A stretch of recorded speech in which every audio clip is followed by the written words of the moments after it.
Welcome back. In this lesson, you'll learn more about the two main protocols that enable us to communicate via the internet.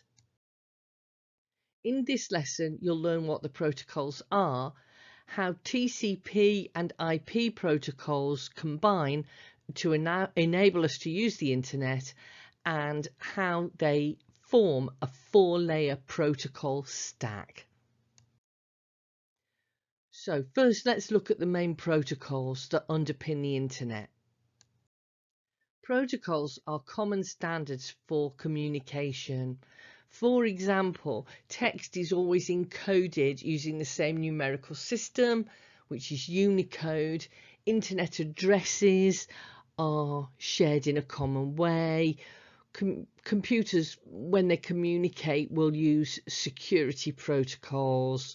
This is called handshaking, and so on. So there's a lot of protocols which are just ways of doing things that have become standardized over the years to enable computers in all different countries and people to communicate with each other. When data travels over the internet, it is broken up before it is sent into small chunks called packets, and those packets are passed from node to node, basically between different devices in a journey through the internet. The same packets, several packets of the same message, could take different routes through the internet, but eventually they'll all arrive at their destination, and then the computer at the destination will put all the packets back together again to make the message. Let's say if you sent a photo through the internet. So all computers that use the internet use this method of packet switching, it's called, breaking data into packets and sending them through the internet. And there are a set of protocols, the internet protocols, that control this process. And because all computers use the same protocols, that's why they can all talk to each other. The four protocols here are four protocols that you should know about. TCP stands for Transmission Control Protocol. That controls the packet switching process. IP, the Internet Protocol, controls the addressing of locations in the internet. HTTP is the protocol that allows us to set up and communicate web pages. And FTP, File Transfer Protocol, that's a very long-standing protocol used when we send files down the internet. So you should be aware that protocols are standard ways of communicating, and because every device that's connected to the internet uses the same protocols, then there's no problem with them all communicating with each other all over the world. Now let's look at two of these most important protocols, TCP and IP. These are the protocols that make the internet work, and all the protocols that are needed for this packet switching process are grouped together into a little group of protocols called the Internet Suite, or the TCP IP Stack. You can hear it called those things. Let's have a little bit of a look at that.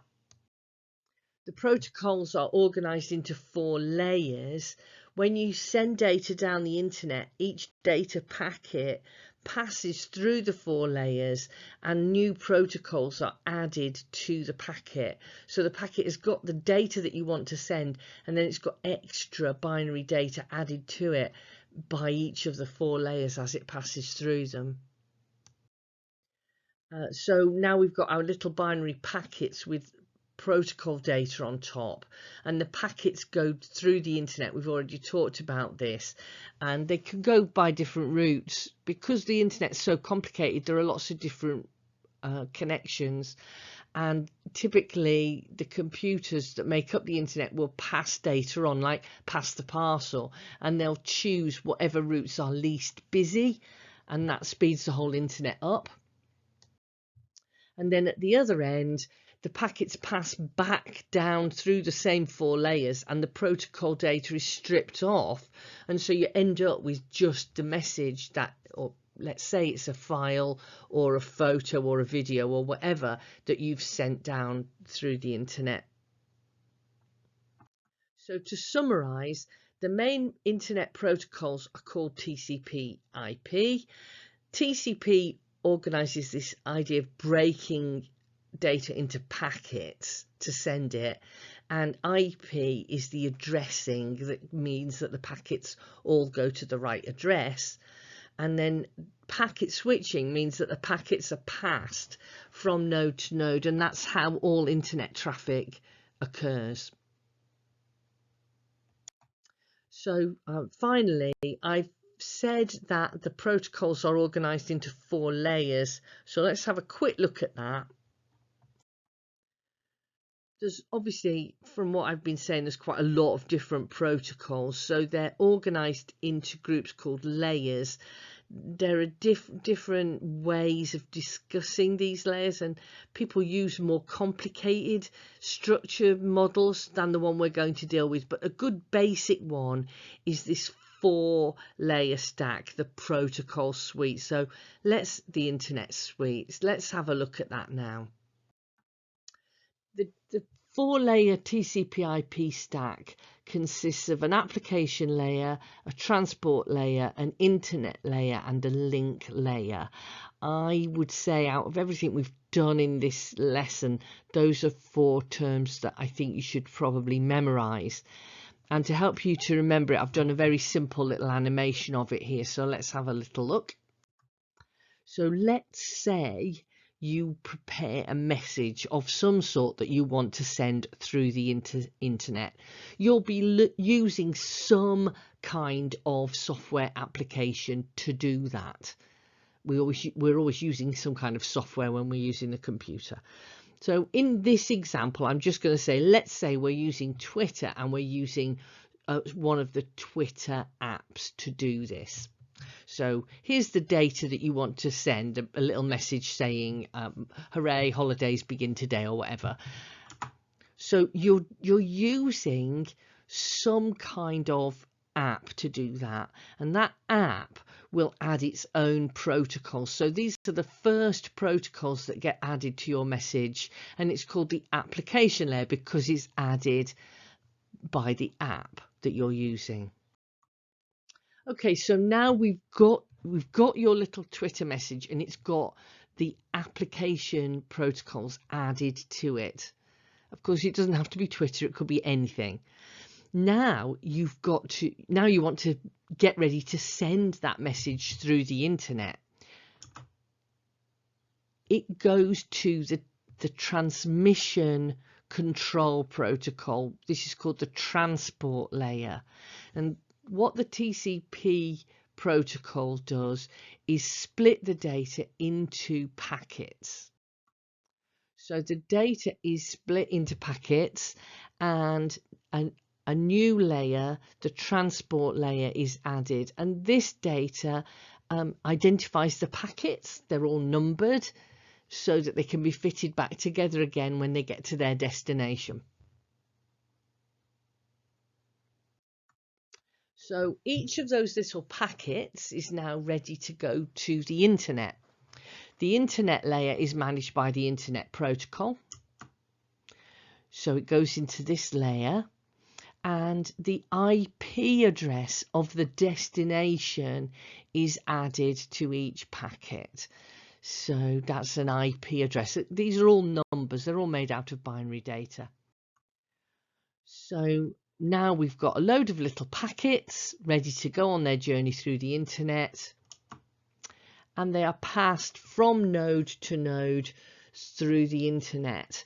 And so the final layer is called the link layer, and that just tells the computer, that just controls this passage from node to node. The nodes are just devices that are connected to the internet, and they're all working away to pass the data along, like passing the parcel round a group of friends. And so the link layer, also sometimes called the network layer, that controls the individual steps of this journey, and that would be changing all the time as it's passed between different devices. And so now all our little packets with all their layers on top of them have reached their destination, and now the layers are stripped away one by one in reverse order, and all that we're left with is the original data, and during that stripping process they're fitted back together again to give you the completed message. So somewhat simplified. You'll remember the data structure, the stack, that it's a last in first out structure, and you will see that the TCP IP stack has worked in that way. The protocols are added in one order and then taken off in reverse order, so it's classic stack data structure. So to summarize, there are 4 layers. I think you should memorize these and the order. The application layer is added by the software application that we're using as we sit at our computers. The transport layer splits the data into packets. The internet layer adds the internet address, and the link layer is used as the data packet is passed down from node to node, and then they're taken off in reverse order. So I'm leaving you with a brief activity to make notes on the stack, on the protocol stack.